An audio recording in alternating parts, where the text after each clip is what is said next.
Olá, eu sou Celso Vieira de Carvalho e esse é o canal Vou Te Contar.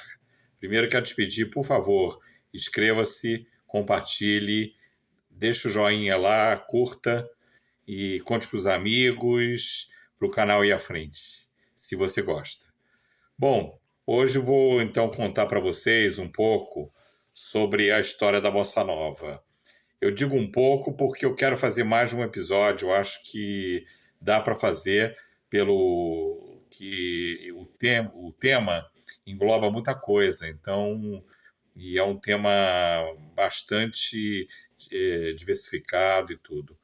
Bom, para contar um pouco, a gente pode começar lá. Vamos começar lá em 1956, quando o Vinícius de Moraes, o poeta e escritor e compositor, músico múltiplo, de personalidades, como era Vinícius de Moraes, estava procurando um parceiro para musicar as letras dele para peça Orfeu da Conceição, inspirado na tragédia grega, que ele transpôs para os morros cariocas.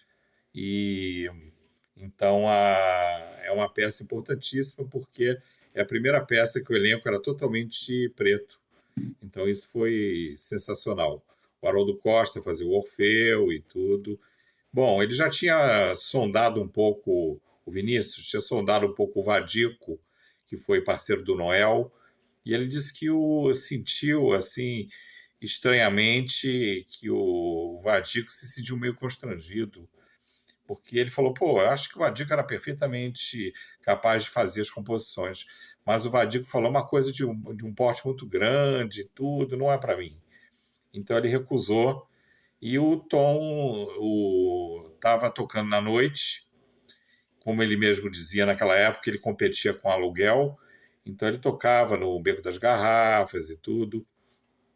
E um dia, no Bar Vilarino, o Lúcio Rangel, que era tio do Sérgio Porto, do nosso querido Stanislau Ponte Preta, que era meu primo, e que um dia eu vou falar sobre isso também, distante, mas era. E ele apresentou o Tom Jobim para o Vinícius, achando que poderia ser a parceria perfeita para fazer, para os dois poderem compor as músicas para o Orfeu da Conceição. O Tom Jobim estava numa situação complicada porque estava com filho e trabalhando a noite toda. E ele disse que teve um dia ainda que entrou um cara dando tiro dentro do Beco das Garrafas, lá numa boate que ele tocava, e que o tiro pega na parede atrás dele. E ele disse que vira e vê aquela caliça descendo assim, e o cara. Pode continuar tocando seu piano, não é com você. E ele fala que isso, e ele estava procurando a esposa dele. Então tinha acontecido alguma coisa ali estranha.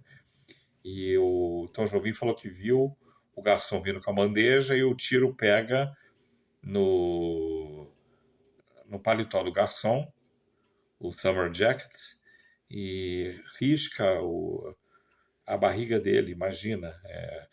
Fura o paletó, fura a camisa, risca a barriga e crava na parede. Então o Tom falou, tá na hora de parar aqui. E aí ele sai e indica o Newton Mendonça, que compôs Desafinado e outras músicas com o Tom.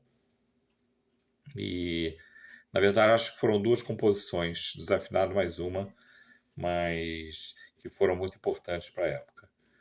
Então ele estava já procurando um trabalho que fosse uma coisa mais fixa, que ele pudesse ficar melhor e tudo. E ele estava passando muito aperto. E aí ele diz que quando ele apresentou, quando o Lúcio Rangel apresentou o Tom Jobim para o Vinícius falou, o Vinícius depois fala, eu lembrava dele tocando na noite, com aquela franja caindo assim sempre no rosto, e já chamava atenção pelo bom piano dele. Mas eles se cumprimentavam assim de longe, mas não tinham sido apresentados. Então o Lúcio Rangel faz a apresentação, como eu falei, e o Tom o Vinícius diz depois que o Tom na hora falou: vem cá, mas isso aí entra algum dinheirinho? E que o Lúcio Rangel chamou a atenção dele: que isso, cara? Você está falando com o poeta Vinícius de Moraes, você vai perguntar se entra um dinheirinho? E, e o Tom falou: poxa, eu estava tão duro que eu estava realmente precisando muito de dinheiro, então eu deixei escapar aquilo naquele momento. Que eu não acho que chega a ser uma gafe, mas era o aperto que ele estava passando, né? E aí, como diz o próprio Vinícius de Moraes, no início eles fizeram alguns sambas desajeitados, e porque não tinha intimidade ainda, até tomar os primeiros uísques. Então, o Tom dizia, naquela época eu só tomava cerveja de cachaça, o dinheiro era curto, aí o Vinícius falou para mim, não, você tem que parar de tomar cerveja, porque dá barriga, tem que passar para o uísque. E aí o Tom falava com muito humor. Aí o Vinícius começou a me levar para o Jockey, para o restaurante do Jockey. Eu vi aquelas mulheres lindas, perfumadas, de banho tomado. Os deboches das brincadeiras do Tom, né? E o tempo vai passando e aí eles fazem a primeira composição considerada realmente de valor pelos dois, que foi Se Todos Fossem Iguais a Você. Isso foi em 56. E ali ela inclusive entra para trilha sonora do Orfeu da Conceição, que tinha cenários de Oscar Niemeyer. Imagina, super legal. E bom, aí vai, tinha Felicidade, tinha outras canções por ali. E o tempo vai passando e até que em 58 eles fazem Garota de Ipanema. E vou contar para vocês, isso eu vou te contar, que não sei se vocês sabem, mas você sabe que quem gravou a Garota de Ipanema, aí vai falar o João Gilberto, foi o primeiro a gravar. Não, não foi. O primeiro a gravar foi o Peri Ribeiro. Só que não teve uma grande repercussão. Então só o Peri Ribeiro grava a Garota de Ipanema em 62, mas só vai ter uma repercussão maior em 64, quando o João Gilberto grava. E aí sim, aí mexeu com a cabeça de todo mundo. E eu acho muito legal, porque é aquela coisa do João Gilberto, como diziam, ele tocava num ritmo, cantava em outro. Quer dizer, não é que era desencontrado, muito pelo contrário.